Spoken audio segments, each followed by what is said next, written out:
Hello friends, welcome to e-learning. I'm Alok in front of you with the third chapter of your novel Salsa Marina by George Eliot. Eliot's third chapter discuss the caste family. Eliot के इस third chapter के अंदर caste family के बारे में बताया जाता है. A very prominent and wealthy family, जो कि एक बहुत जानी मानी और बहुत rich family है, of nobles headed by Squire Cass. उनका जो head है वो Squire Cass है and the Squire has four sons. और स्क्वायर के चार बेटे हैं इंक्लूडिंग गॉडफ्रे एंड डनसन, जिसमें गॉडफ्रे और डनसन भी हैं. व्हाइल द ऑथर सेज, आगे ऑथर बताता है that Dunson is commonly thought of as the mischievous one, कि ये जो डनसन है आमतौर पर एक बड़े मिस्चीवियस टाइप ऑफ पर्सन है, बड़ा शकी किस्म का और बहुत ही उल्टे सीधे काम करने वाला इंसान है. And lately Godfrey has been following in his brothers footstep, और बाद में गॉडफ्रे भी अपने ही भाई के निशानों पर चलता है. The two brothers hate each other, और दोनों ही भाई एक दूसरे से नफरत करते हैं.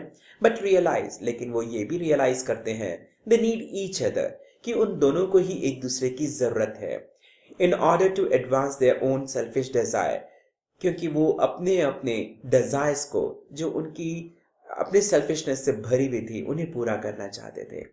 It soon becomes evident, और ये जल्दी ही जाहिर भी हो जाता है, that Godfrey is hiding a very dark secret, कि जो गॉडफ्रे है एक सीक्रेट को छुपा कर रखा है.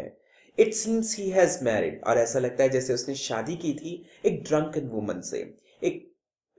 वुमन से, मॉली फेरन, जिसका नाम मॉली फेरन था, विदाउट कंसल्टिंग हिज फादर, अब बिना अपने पिता से कंसल्ट किए, who thinks he should marry Nancy Lamenter, जो ये सोचते थे कि उसने शादी नैन्सी लेमेंटर से की है. गॉडफ्रे नाउ विशेस, लेकिन अब गॉडफ्रे ये विश करता है that he was in fact married to Nancy, कि हकीकत में उसने नैन्सी से ही शादी की है. But realizes, लेकिन ये जल्दी ही रियलाइज भी कर लेता है that he will have to decline, इस बात से उसे मना करने पड़ेगा since he already married, क्योंकि वो पहले से शादीशुदा है. Furthermore, it seems the firstborn son is in financial trouble, और ये पहला बेटा था जो कि फाइनेंशियल ट्रबल के साथ था, हैविंग बोरोड हेवीली, और उसने बहुत सारा उधार ले रखा था from a friend of his father, अपने ही पिता के एक दोस्त से. Dunson uses all of this to his own advantage, और इन्हीं सब चीजों को, इन्हीं सब बातों को डनसन अपने एडवांटेजेस के लिए यूज करता है, threatening to tell the truth of Godfrey marriage to their father, ये धमकाते हुए कि वो गॉडफ्रेस की शादी का जो सच्चाई है वो अपने पिता को बता देगा. In his brother refuses to do in his favour, अगर उसका भाई उसके बताई हुई बात नहीं करता है या नहीं मानता है तो.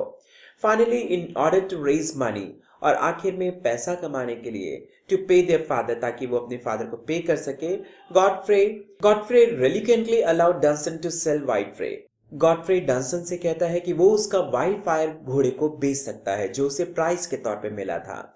The scene ends with the following descriptions of Godfrey, और इस तरीके की डिस्क्रिप्शन के साथ यहाँ पर ये सीन खत्म होता है. The yoke a man creates for himself by wrongdoing, और वो इस तरीके से एक जो गलत काम करता है, will breed hate in the kindest nature, उसके अपने ही दिल में नफरत का जन्म होने लगता है. एंड द गुड ह्यूमर्ड, और एक जो अच्छा ह्यूमर था, एक अफेक्शनेट हार्ट था गॉडफ्रे कास के अंदर, was fast becoming a bitter man, और वो एक कड़वाहट से भरा हुआ इंसान बन जाता है.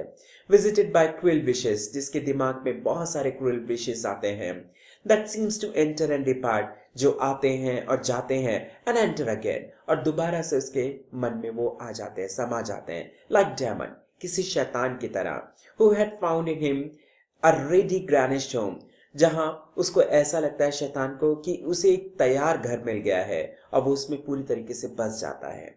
This was a summary of the third chapter of your novel Salsa Marina by George Eliot. If you like it, press the like button and subscribe the channel. Thank you.